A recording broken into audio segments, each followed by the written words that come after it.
प्यारे बच्चों नमस्कार। आज की ऑनलाइन क्लास में आपका स्वागत है। प्यारे बच्चों, आज हम कक्षा 7 विषय सामाजिक विज्ञान पुस्तक हमारा भारत 2 के अंदर अध्याय 3 त्रिपक्षीय संघर्ष पाल प्रतिहार एवं राष्ट्रकूट कार्य पुस्तिका के प्रश्नों को हल करने वाले हैं। तो जो बच्चे चैनल पर नए हैं या जिन बच्चों ने अभी तक चैनल को सब्सक्राइब नहीं किया, सब्सक्राइब कर लें और अपने साथियों को शेयर जरूर कर दें। तो शुरू करते हैं आज की क्लास का क्रियाकलाप 1। क्रियाकलाप 1 में है अपनी पाठ्य पुस्तक की सहायता से रिक्त स्थान की पूर्ति करें।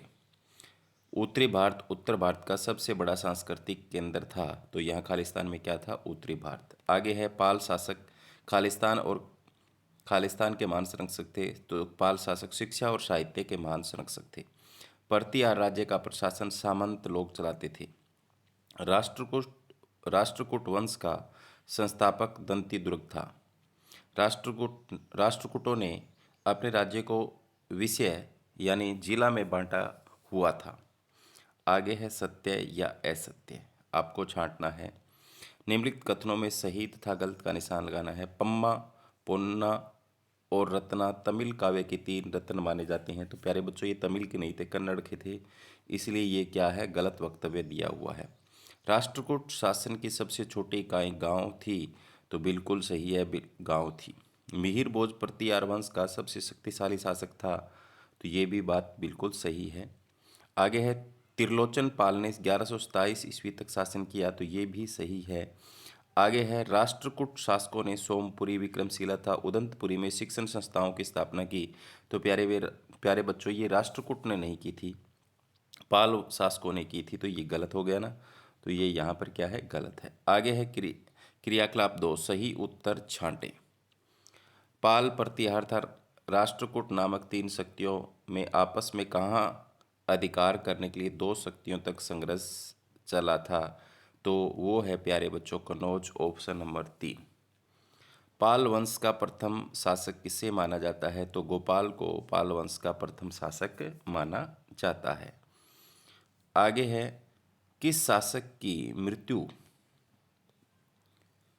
के साथ प्रतिहार वंश का भी अंत हो गया था? तो वो थे त्रिलोचन पाल। ऑप्शन नंबर 4 इसका बिल्कुल सही है। राष्ट्रकूट वंश का संस्थापक कौन है? तो प्यारे बच्चों, ऑप्शन नंबर का दंती दुर्ग है, ये खालिस्तान में भी आया था। पाल वंश के विद्वान चक्रपाणि द्वारा किस ग्रंथ की रचना की गई? तो चक्रदूत की रचना की गई। उचित मिलान करें, तो उचित मिलान में देखो आप, ब्रंकंच बड़ोच ये है गुर्जर प्रतिहार की प्रथम शाखा। उज्जैन गुर्जर प्रतिहार वंश की स्थापना है। मेहतर गांव के मुखिया को कहा जाता है। कैलाश मंदिर एलोरा की गुफाओं वहाँ पे है। और अमोघ वर्ष कवि राजमार्ग से संबंधित है। आगे है अति लघुतरात्मक प्रश्न, एक शब्द में उत्तर दे। पाल शासकों ने किस धर्म को राजकीय धर्म घोषित किया? तो बौद्ध धर्म को, प्यारे बच्चों। आगे है प्रतिहार वंश की गणना किस प्रसिद्ध राजवंश में की जाती थी? तो किस में की जाती थी? राजपूतों के प्रसिद्ध वंश में। आगे है इसके बाद में राष्ट्रकूट वंश ने कब से कब तक शासन किया? तो प्यारे बच्चों, आप अपनी पाठ्य पुस्तक में देख सकते हैं, 742 ईस्वी से 973 ईस्वी तक दिया हुआ है। राष्ट्रकूट वंश की प्रमुख शाखाएं कौन सी है? तो 3 शाखाएं दी हुई है आपकी पाठ्य पुस्तक के अंदर। एक मान्यूर शाखा, दूसरी अलीचपुर शाखा और तीसरी मान्यखेत शाखा। आगे है गुर्जर प्रतिहारों की किस शाखा के शासक थे? तो प्यारे बच्चों, वो तृतीय शाखा उज्जैन के शासक थे। आगे है लघु प्रश्न, शिक्षा और साहित्य के संरक्षण के लिए पाल शासकों ने क्या क्या किया? तो पाल शासक शिक्षा तथा साहित्य के महान संरक्षक थे। प्रसार के लिए उन्होंने सोमपुरी, विक्रमशिला तथा उदंतपुरी में शिक्षण संस्थाओं की स्थापना की। आगे है गुर्जर प्रतिहार कला, वास्तुकला और साहित्य के संरक्षक माने जाते हैं। संरक्षण के लिए किए गए उनके कार्यों का वर्णन करते हैं। ओसिया, आबानेरी और कोटा राजस्थान में खड़े मंदिरों की दीवारों पर सुंदर नक्काशी, ग्वालियर संग्रहालय में प्रदर्शित सूर सुंदरी नाम की महिला की आकृति। आगे है राष्ट्रकूट शासन काल में राष्ट्रपति किसे कहते हैं? उसका मुख्य कार्य क्या है? तो राष्ट्रकूट प्रधान राष्ट्रपति कहलाता है।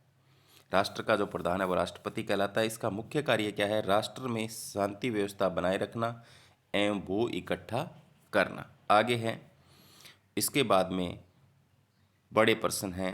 राष्ट्रकूट शासकों की शासन व्यवस्था का वर्णन करें। तो प्यारे बच्चों, राष्ट्रकूट शासकों की शासन व्यवस्था उच्च कोटि की थी, बहुत बढ़िया थी। उत्तराधिकारी झगड़े से बचने हेतु बड़े पुत्र को ही उत्तराधिकारी नियुक्त करते थे। प्रशासन की कार्यकुशलता के लिए साम्राज्य को राष्ट्र, प्रांतों, विषयों और भुक्तियों में विभाजित किया जाता था।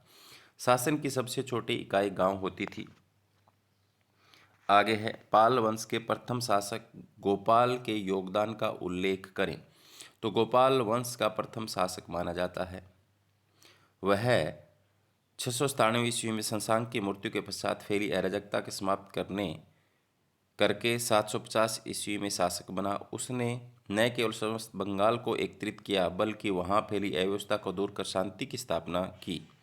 परिणाम स्वरूप उसके समय में बंगाल पुनः संगठित होकर खुशहाल राज्य बन गया। आगे है, यह चित्र किस मंदिर का है, इसका निर्माण किन शासकों द्वारा करवाया गया। तो प्यारे बच्चों, ये जो है कैलाश मंदिर एलोरा महाराष्ट्र के अंदर है। निर्माण राष्ट्रकूट शासकों द्वारा किया गया। इसकी विशेषता क्या है, यह मंदिर एकल चट्टान को काटकर बनाया गया है, यानी एक ही चट्टान को काटकर बनाया गया है। आगे है, भारत के मानचित्र पर पाल, प्रतिहार और राष्ट्रकूट साम्राज्य को चिन्हित करें। तो प्यारे बच्चों, ये आपके पाठ्य पुस्तक के पेज नंबर 39 पे दिया हुआ है। मैंने उसका यहाँ से चित्र लिया हुआ है, आप इसमें देख सकते हो। अलग अलग सभी वंशों को दिखाया गया है। यहाँ गुर्जर प्रतिहार लिखा हुआ है, देख लो आप। यहाँ ये राष्ट्रकूट लिखा हुआ इतना अलग कलर का है। इसके बाद में यहाँ जो है वो पाल वंश है। तो इस तरीके से तीनों वंशों को यहाँ पर मानचित्र के अंदर आपकी पाठ्य पुस्तक के अंदर दिखाया गया है, पेज नंबर 39 के ऊपर। तो ये थी आज की क्लास। उम्मीद करता हूँ कि आपको समझ में आई होगी। तो जो बच्चे चैनल को देख रहे हैं या जिन बच्चों ने अभी तक चैनल को सब्सक्राइब नहीं किया, एक बार फिर से कह रहा हूँ, प्यारे बच्चों, चैनल को सब्सक्राइब कर लें।